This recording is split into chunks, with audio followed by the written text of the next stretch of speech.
Hello and welcome to Logan Sounds Off. Today I'm talking to an incredible drummer and really just an incredible musician in general and a massive music fanatic, Johnny Boyle. Hello, Johnny. How are you today? Hiya, Logan. I'm very privileged to be on your podcast. I'm a big fan. It's brilliant to have you on, Johnny. And I just want to ask you because you've done a lot of things. So just to sum it up quickly, for those who don't know you, could you tell us a little bit about yourself? Sure, yeah, I've been drumming for with bands for 35 years now. I suppose some of the bands that I've been affiliated with are the Frames, Picturehouse, Pugwash, the Duckworth Lewis Method, Marianne Faithful, Lear, Mundy, the classic Beatles, Spring Break. I've been head of drums at BIMM Dublin for 12 years, and now I have a new role, which I'm very psyched about, as principal lecturer of drums. So I'm really enjoying that at the moment. So, you know, I, I've been doing this a very long time, and I've been very lucky to have worked with some of the people that I've worked with, who we mentioned we were chatting about earlier. Um, and I think at the age I'm at now, I'm going to be 50 this year, and I think that's a huge milestone. And as you get a little bit older, you start to kind of, I'd be quite nostalgic by nature, so I'm kind of looking back on my career, really, you know, because well, I don't want to look too far forward because I've much less time as I move forward than I did when I'm looking back, you know. That's a bit mad to say, but I mean, wow, what a way to put it. Yeah, well, just so many great memories with so many brilliant people I've rubbed shoulders with, and I could write a book, Logan. I could write a book, and it's been a joy. But that's not to say, when people come on podcasts and they say everything's been a joy. There's certainly moments in your career that can be very difficult and very challenging, you know, because it is a bit like a roller coaster. You can be really busy for 2 or 3 years, and then there might be a lull for 6 months, and then you can be busy again, and there is a lot of uncertainty, and in this industry. But you've got to make a bit of luck for yourself as well. And Ireland's quite a small pool, and you mentioned Fitzcarraldo to me earlier. That's a big record in your house. That was a big record for me too when that came out. And actually, when they were touring that record, that was the first time I met the Frames. I was living in Derry, Northern Ireland, and I was working as a DJ in a club. I wasn't a very good DJ. I was terrible, in fact. Um, God. but I got to meet the guys, and we had some mutual friends, and they were just a band I never thought I'd end up playing drums for. And I spent over 4 years with them, and then I came back in 2022 after 14 years, and I did their 32nd anniversary show in the Royal Hospital in Kilmainham, which was just amazing. And 2 months later, we did the Galway Arts Festival. So I never thought the opportunity would present itself again, because Glenn is very much a solo artist now. But the candle for the frame still burns, and like I say, never thought I'd end up in that band, let alone coming back, after such a lengthy period, and but also coming back at 47, 48 years of age, and looking at videos of yourself where you're 29 and you're 30, and there's a huge physicality to what drummers do, and the energy, and the heaviness that we try, and just the passion that we put into the playing. Coming back to that as you're older, there was definitely a lot of swimming going on in the gym, you know, Yeah. and a lot of practicing. I prepare a lot. I practiced for 3 months for that gig, as in I started kind of playing in the tunes 3 months before the show in May. So by the time I got to rehearsals, I'd done about a couple of sessions a week, just because they have a lot of material, and they do a long show, just under 3 hours. So there's a lot of material to get through, and I think you need to be comfortable, because don't forget, Glenn's a busker, so you don't know what he's going to throw at you up on that stage. And like he did the classic. We were ending a song, and he shouted. He turned around to me, and I was like, "What?" And he shouted "Monument," which is on Fitzcarraldo, Oh, brilliant which track. is a great riff-driven song. And but he called it, and the minute he calls it, you've got 5 seconds to reach into the memory banks in your brain and count the song in. and play it, and also play a song that we didn't rehearse for the show. So it was one, you know, I think he likes to challenge his drummers a little bit, but he's very spontaneous, and I love that. So I suppose the point I'm trying to make is I did a lot of practice so I'd be really comfortable with the songs and just have them played in. So I was, you know, and the physicality being able to play those long shows. So I was in good shape. And what was really nice about it was the guys were super nice to me, and it was just a really really enjoyable show. You know, I really it was, you know, and as I get older, that could be the last time I play to 20,000 people. I don't. The thing about this business, Logan, is you don't know. You know. I see. Well, I'm actually going to come back to that gig with the Frames in 2020 because that's very interesting. But for now, I want to start at the start because the way you talk about music, it's incredible. So you've played, as you're saying, with many musicians, including, as you're saying there, the Frames, but also Picturehouse, and you were saying all these different bands earlier. And I sense there's many different musical elements there and different influences there from not only the bands themselves but from you in your drumming style. So my question for you is, growing up, did you, and if you did, specifically, what kind of musical influences did you have? Did you have it from friends and family, or did you have it from musicians at the time?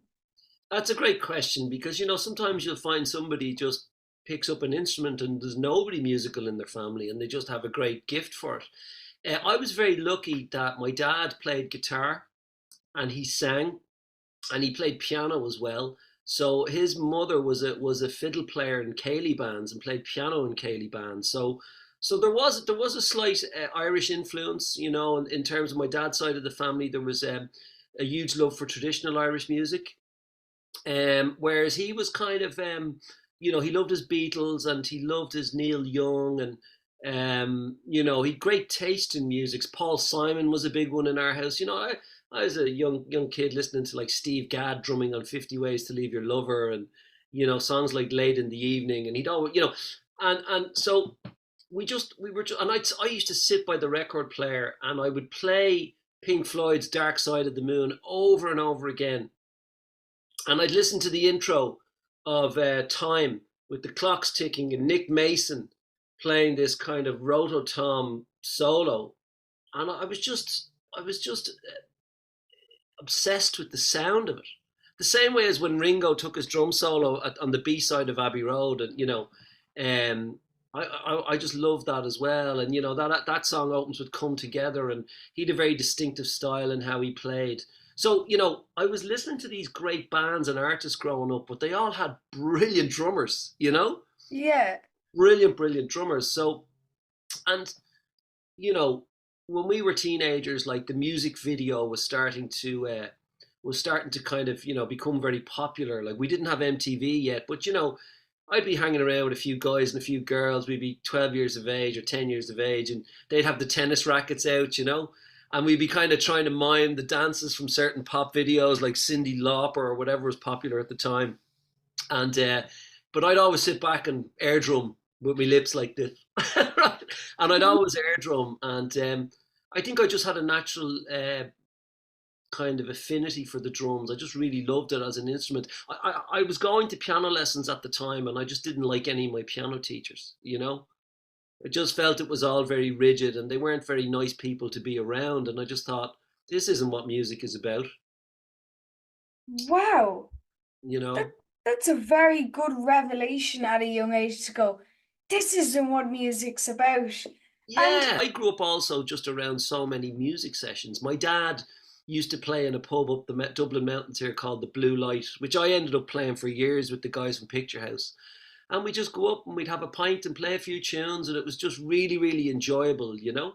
Because sometimes you're working, you're playing for money, or you might be doing a gig that you don't really want to be doing. Whereas when you just get together with a few friends and you bash out a few Neil Young songs or Crowded House songs, or you know, Tom Petty and stuff like that, it's great. You know, it's just great. And you know, it's not dissimilar to, I sit in on some trad sessions. There's some great trad sessions in Dublin. I go to them, and I'm really growing to love traditional music even more as I get older, you know? Yeah, traditional music is incredible. And actually, for anyone who loves traditional music, there's three shows that play on the weekends on RT Radio 1 that I particularly love. Cayley House at 9 p.m. on Saturday evenings is a really good show for traditional Irish music. You have Folk on One, which is on at 8 p.m. On RT Radio 1. And then you also have The South Wind Blows, which is, sorry, Folk on One is 9 p.m. and then the South Wind Blows will be 10 p.m. But it's very relaxing, especially when you want to wind down in the evening. So they're both two incredible shows. And you mentioned there where you were saying about Oh, pardon me. Sorry, that's very weird. you mentioned there, sorry, about that you said you were playing piano, but you didn't enjoy it, and you gravitated towards drums. So, yeah, and you mentioned there that you liked particular drummers. You mentioned there Pink Floyd, which is one of my favorite bands of all time. I have Dark Side of the Moon myself, and it's an incredible record. But was there any drummers in particular that really inspired you, apart from my Uncle Graham, obviously? Oh, of course, of course. Well, you know, I when I was 12, so you're talking 1987. So, um, my first concert was in around 1982 or 83. My dad took me to see Paul Brady playing solo in the Olympia. And my dad he was a bit of a scallywag, and he saw that one of the boxes, you know, the kind of expensive boxes that the royalty sit in was free. So we snuck in there and we watched the gig from there. But in 1985, I went to see ZZ Top. I don't know if you're familiar Oh, with a band called ZZ Top. oh wow, ZZ Top. They have an incredible feel, don't they? Brilliant band, and you know, Eliminator had songs like Legs, Give Me All Your Lovin', TV Dinners. All of these great videos were coming out as well. They had a great image, and and their songs on that particular album are very kind of almost like an AC/DC record, where the drums are very metronomic and straight. So it was like, as a 12-year-old, I was able to put that cassette on, and I was able to navigate my way around the songs and the fills, and kind of, excuse me, just learned I learned that entire album by ear. So that was, I always accredit that record for, that's what, you know, enabled me to play good timing, you know. And I just and then, and like, I used to just play along to the, like, just to play along to the radio. I used to tape stuff off the radio. I'd be playing along to U2 records, or you know, Cyndi Lauper. You know, I'd be playing along to Madonna songs, not knowing that like the drummer on that was like Tony Thompson from Chic. So there was a lot of great drummers on. Anton Fig played on a lot of big hits in the 80s. So there's a lot of these great drummers. And, you know, drumming had become very kind of heavy on the two and the four on the snare, you know? So Yeah. that very much influenced how I played. I didn't know what a ghost note was, I'd say, until I was about 16 or 17. You know, I was playing a good 5 years. I had no idea until I maybe heard the Red Hot Chili Peppers. And then I started playing along to a record by theirs called Blood Sugar Sex Magic, which has Give It Away on it. That's And an incredible album. but you know, and it's funny because even in the college I work in, like when people come in to apply to go there, like Chad Smith's name comes up all the time, and your Uncle Graham is a good friend of Chad Smith's, you know. Yeah. And I've met Chad through Graham. And you know, Graham's always, every time he's over here, Graham will get him to do a master class somewhere, and Chad's really generous with his time. You know, as Glenn said to me, because Glen Hansard was playing with Chad with with singer from Pearl Jam, Eddie Vedder. They did a few Oh, Eddie Vedder. What an incredible singer as well. amazing. So they were off on tour in America, and you know, but Graham said, yeah, Chad. Anytime I mention Graham, Chad would go, oh, Graham, great beard, great beard. It's crazy. He does have a great beard. As you can see, I'm still trying to, I look like a 12-year-old trying to grow a beard. That's what I look like. Uh, no comment. Oh, God. But I do have to say, regarding Graham, does have a great beard. So He does Chad's have a not great beard. Chad's not wrong there. He's But not wrong. He's not no, wrong at all. that's incredible to hear from. And then I have a question actually for you, where you started on the music scene very early. And I think that's a good thing because you got a lot of experience then. But when the first time you stepped onto the music scene was when you played with Picturehouse. And what was it like joining a band like Picturehouse, which was pretty big at the time, Yeah. for a lot of people a very good band, and for some people just savior bands. So what was it like joining one of them?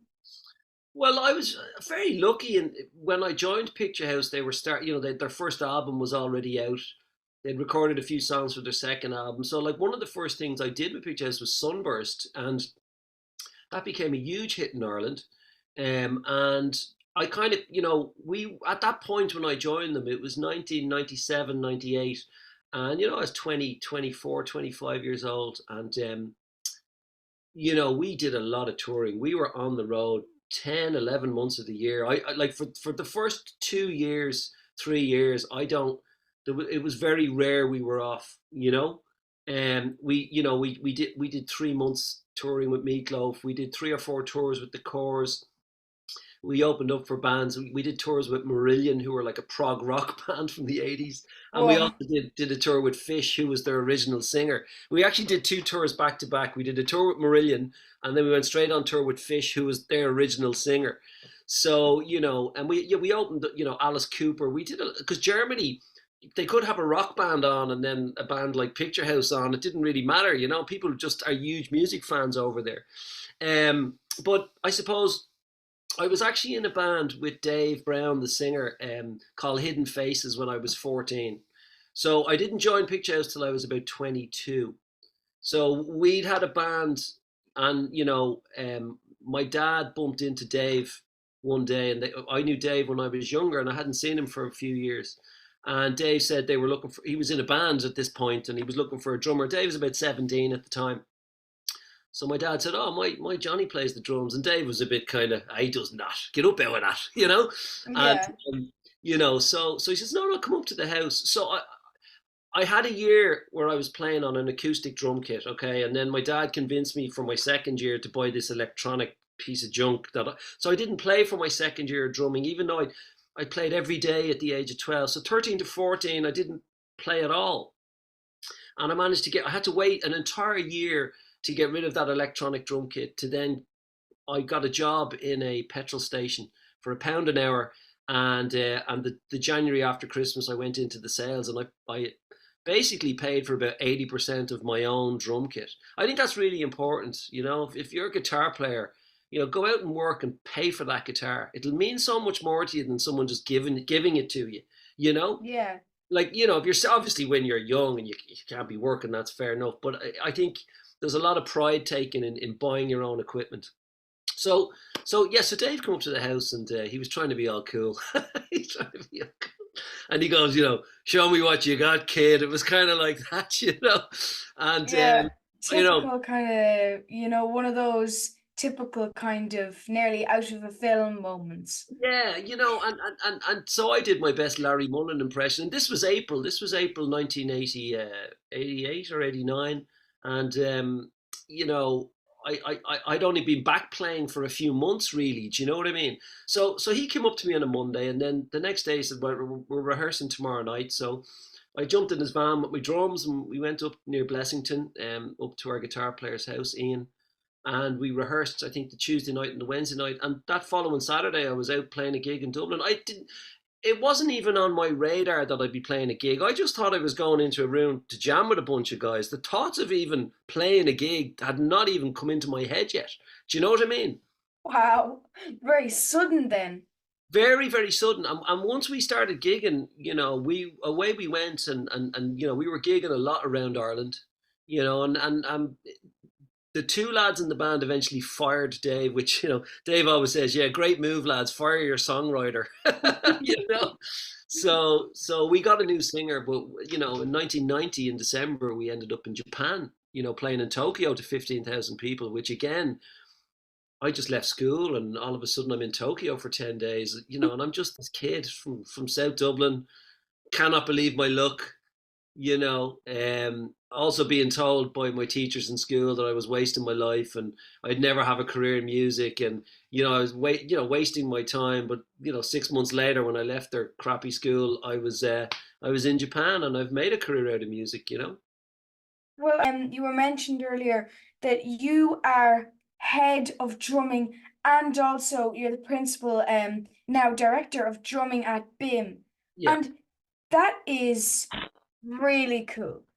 A great position. And it's great that you have an outlook like that, that you can make a career in music. Because some people feel that you can't, whereas you believe in people. And I think that's great that you can be part of somewhere like BIM with that outlook. Yeah, it's been just incredible to see, some of the drummers that have come out of there are musicians. Tom Cole from the Fontaines. I'm obviously going to mention the ones that are doing really well commercially, like Dermot Brennan's with the Murder Capital. Those lads are doing great with their bands. And, where there's other guys that are, just really, really great technical drummers with great feel. Rob Kennedy's, come in, and he's just a virtuoso drummer. He's amazing. And he's been out touring with Daniel O'Donnell recently. So you never know what kind of gig you're going to get. So yeah, I mean, I think the great thing about the college is seeing all these young people and seeing relationships blossom. And I always say to them as well, if I can make a living from music, any of you can.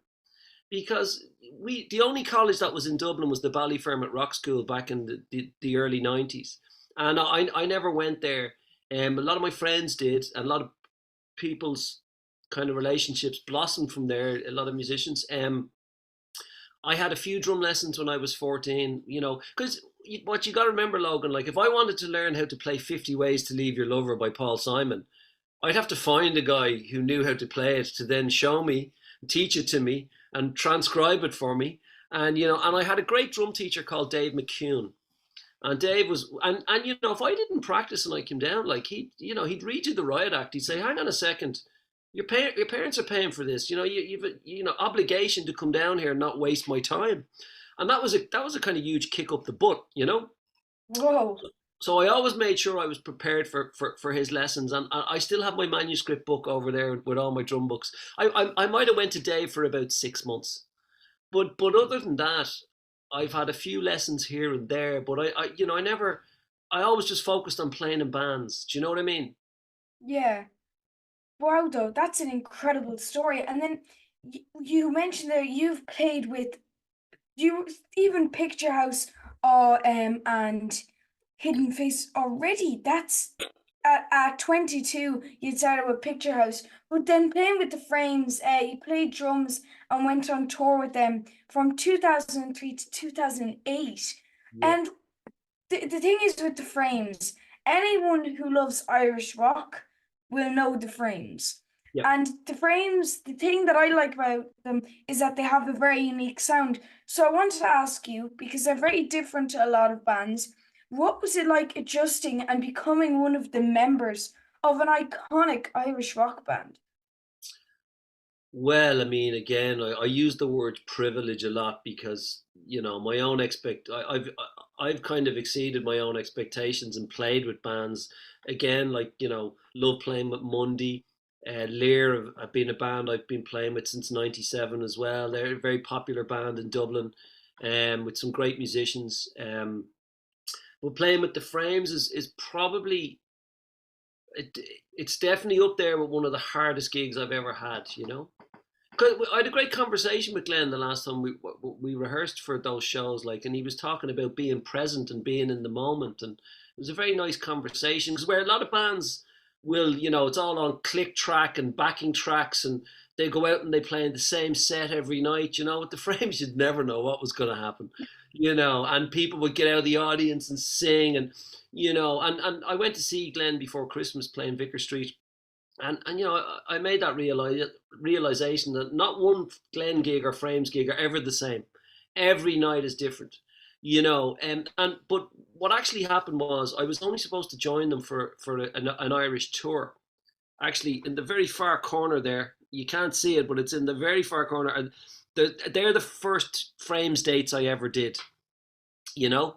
And we did a couple of nights in the Olympia. We toured around Ireland, and I was only supposed to do those gigs, and that was it. And then a month later, in January, we got asked to go out and open for Damien Rice around America. So we did 6 weeks in America with him. It was a brilliant, brilliant tour. And that brought the Frames' popularity up in America. So all of a sudden, I joined this band like Picturehouse that was kind of starting to do really, really well, and I became their touring drummer, whereas Graham recorded the albums Burn the Maps and The Cost. So we had a nice little kind of arrangement where Graham was doing his thing and go in and record with the lads, and I became their kind of live drummer. That might seem a little bit weird for some people, but it worked really, really well. Oh, I get it. That makes sense. Sorry, sorry, you were saying something. Yeah, no. So for someone who expected to work with a band for 2 weeks, I worked for them for 4 years. And it's always and what happened really was I remember we did a show on Vicar Street. It was New Year's Eve 2007, and Glenn had been nominated for his Oscar, and I I'm not saying I knew he was going to win it, but I thought, I felt very strongly that he was going to win it. But I also felt that if he did win it, it would kind of be the end of the Frames, really, because you couldn't turn up the opportunity to tour with Marquetta and tour, So you're always disappointed when a gig is over, because you can get a little bit complacent and you think it's going to last forever, but it doesn't. So and that can take a little bit of adjusting, I suppose, when it's over, because then you're like, okay, I don't have a regular gig now, so what will I do? Go back and join Picturehouse. That's what I did. Yeah, after 10 years I went back and joined Picturehouse. Yeah,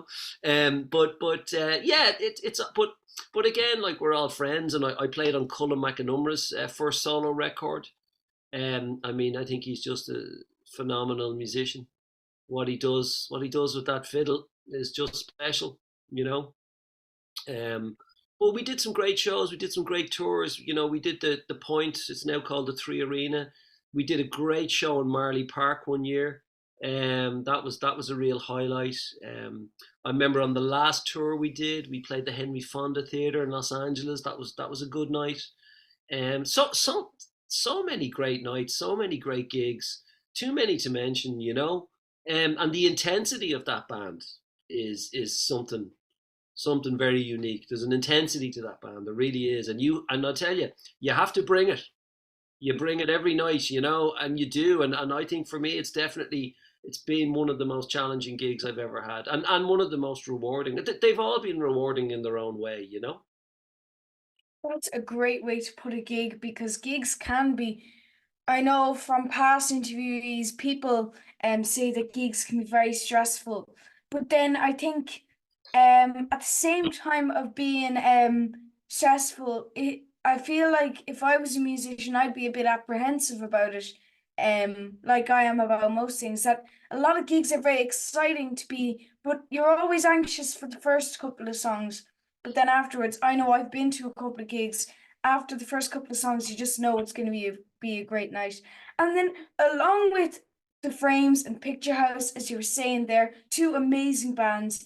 I want to move on now to that you played with multiple musicians, including a previous interviewee and good friend of mine, Thomas Walsh, who actually recently released an album called The Rest is History. So make sure to check that out. But how did you two meet? I met Thomas. Well, we call him Wally, right? That's what pretty much anyone who's known him for.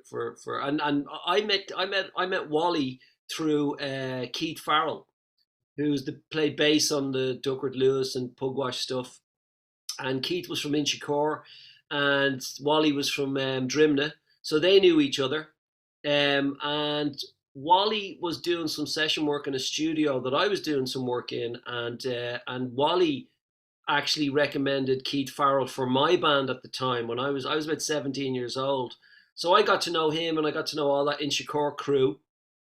And Wally's one of the funniest guys you'll ever meet. He's hilarious.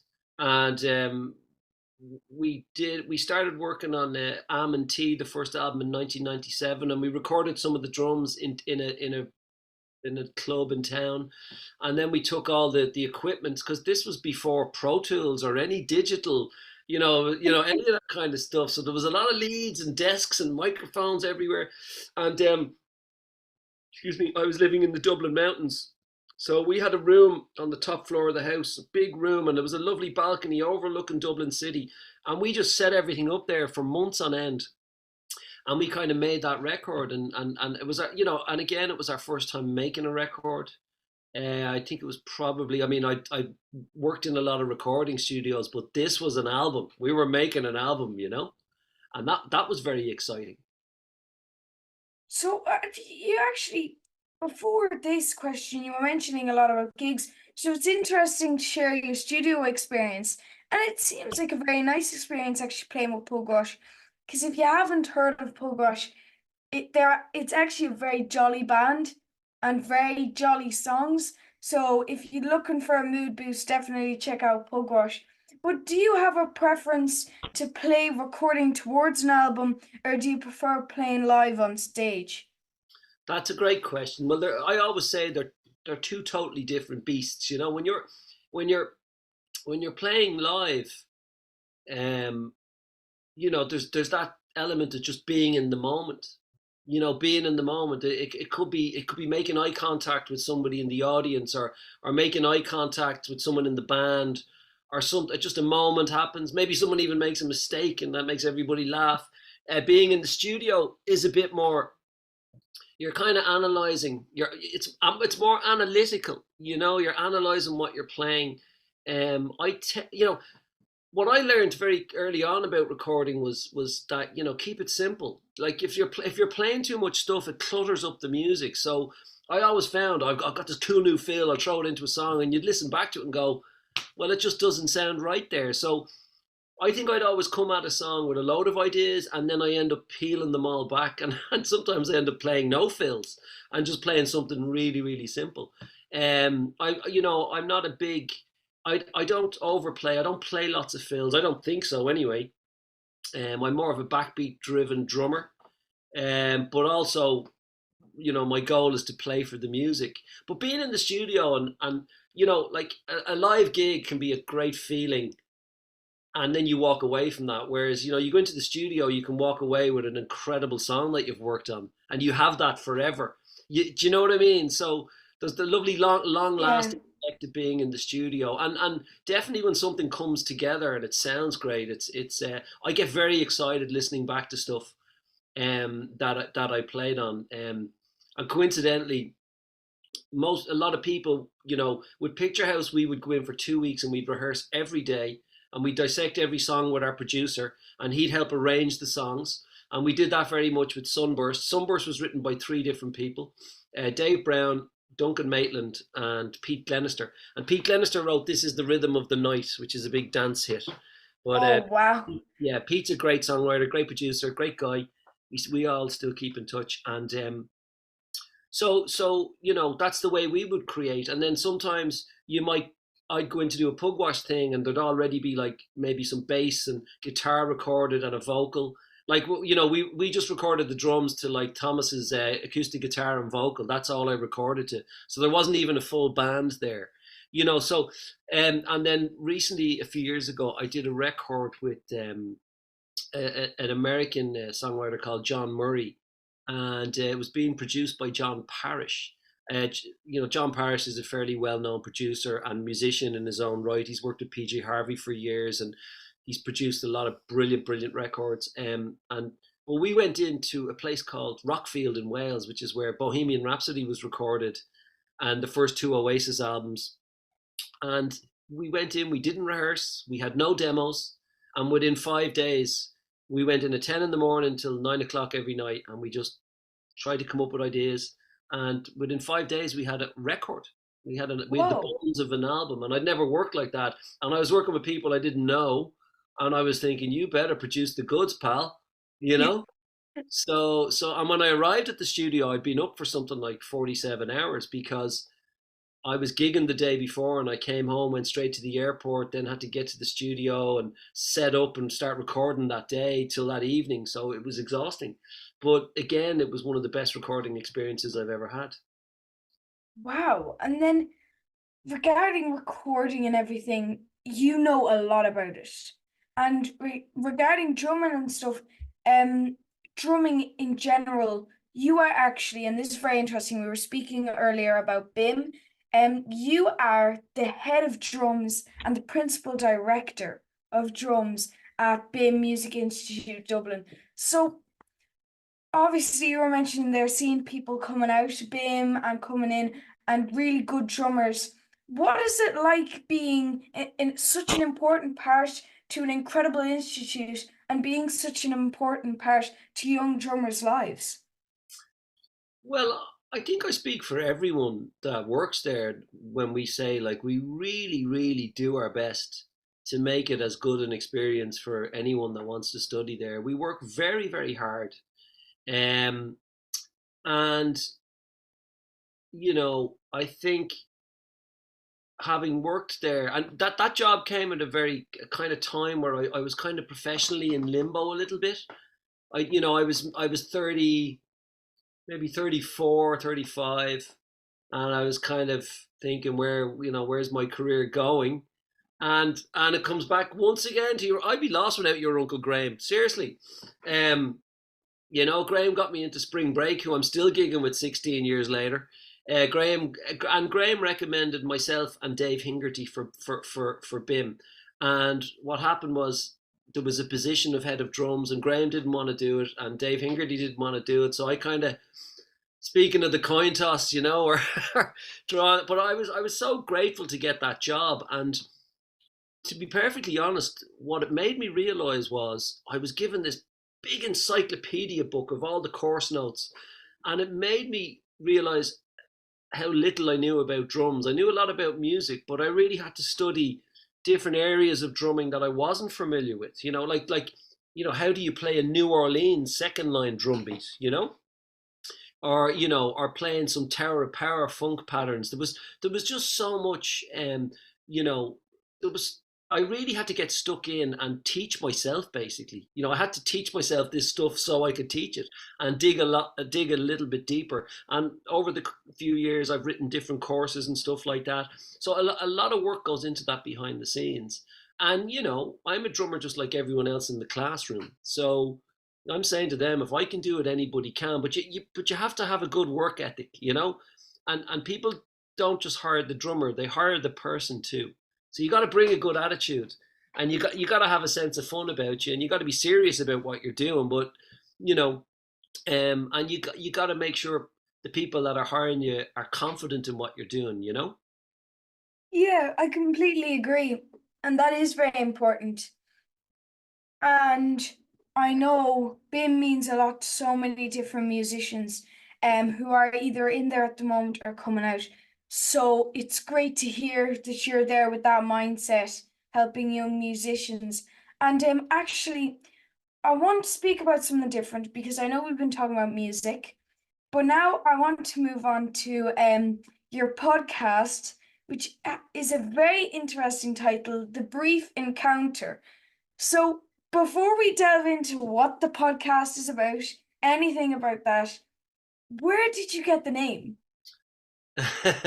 Okay, so I kind of got it from two places.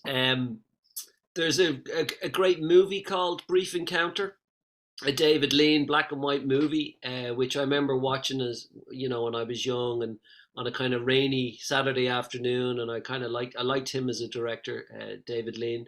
But really, where I got the name from was my dad was in the sign industry during the 80s and 90s. So he used to do shop front signs. So it could be a pub or a kebab house. My dad designed Abracababra. So, that was one of his designs with the Wow. pantry and stuff like that. Yeah, so he designed that.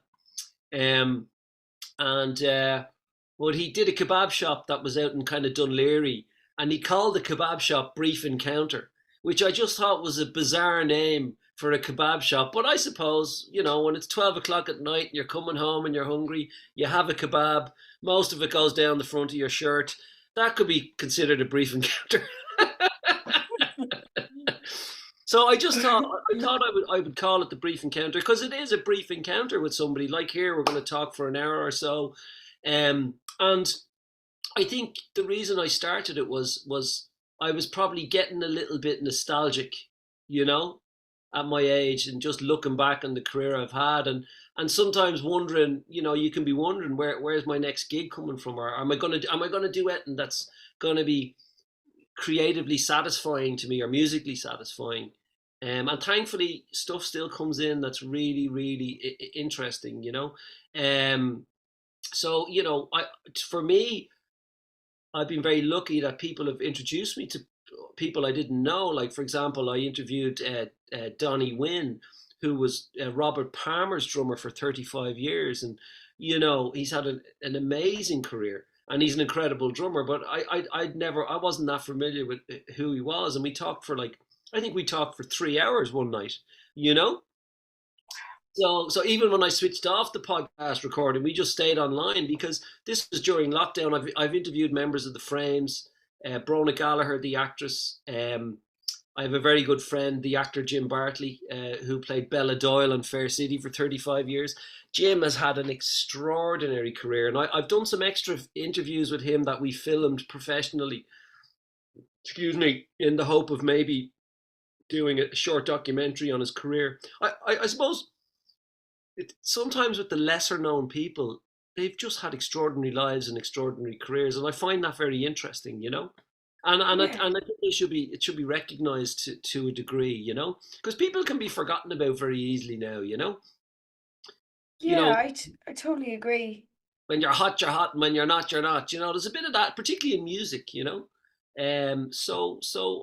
think during the lockdown, talking to songwriters especially, because songwriters struggled during the lockdowns and stuff like that. There was no gigs to be played, or it was very hard to put records out. So I think it was quite therapeutic on that front. And I suppose I just wanted to give the impression, because some of the interviews I've done, I'd be sitting in the corner of a pub having a pint, you know, and I tried to make it like that, like two lads having a pint and a bit of a chat, you know, about Yeah. reminiscing about the good old days. So, and in podcast terms, it's not a revolutionary in any way, but for me, and I think with any artistic endeavor, if you do it for you, if people like it, great. I thought I would have had 5 downloads on my first one, and I got 300 or 500. I couldn't believe it. Wow. So That's it's been great, and I have to go back to it. I do have to go back to it. well, I can't wait. But I can't wait to catch up on all the episodes. Um, just you've had an incredible career, and what you're doing at the moment is so inspiring. So, what I want to ask for my last question, because it's been a great interview, but before we go, I wanted to ask for young drummers or musicians in general, are there any tips that you would give, or any words of advice that you'd give to them? Yeah, put the hours in. There's no magic pill that one day you're going to wake up and be able to play all the rudiments at 200 BPM. You know, put the hours in. Like for me, if somebody shows up for a class and I'm talking about New Orleans or Zigaboo Modalist and the meters, go off and research that stuff and get behind your kit and play. I was very lucky growing up. I get out of bed and I'd be practically sitting on my drum kit getting out of bed. And I was lucky with my neighbours, and I played every day for 3 to 5 hours. I just played, and I learned songs by ear, and just played and played. And then when I moved out of home when I was 18 or 19, I didn't have anywhere to play. So that's been my biggest challenge of my life, is not having a practice space. So you find pockets of time and a place here, or I might use the college during the summer when there's no classes. So having a practice room, that's why again I'm envious of Graham and his practice room there playing away. I'd love to have something like that. But you have to put the hours in, you know, and just have to have a good work ethic. If and if you're a easy person to get along with, and you play well and show up on time, show up with the right gear. But if you're a young person striving to get better, don't spend your hours just flicking through YouTube. Get behind your kit, start and play, because that's the only way you'll get better. If you're playing stuff that's like is really good, you're not learning it because you can already play it.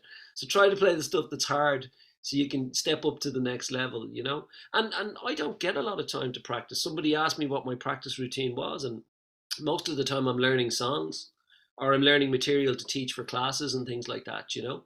So, but when I do get time to practice, it's always a luxury and it's great. That's an incredible piece of advice, and I know that actually works for not only drums. I play guitar myself, and I just think for any instrument, it's a great piece of advice. So thank you so much, Johnny, for that, because that is incredible. And thank you so much for joining me on my podcast. I really appreciate it. Thank you, Logan. I feel very lucky to have been a guest. I really appreciate it. Great talking It's to you.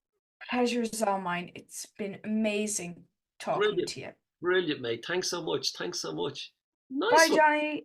All right. Take it easy. See you, mate.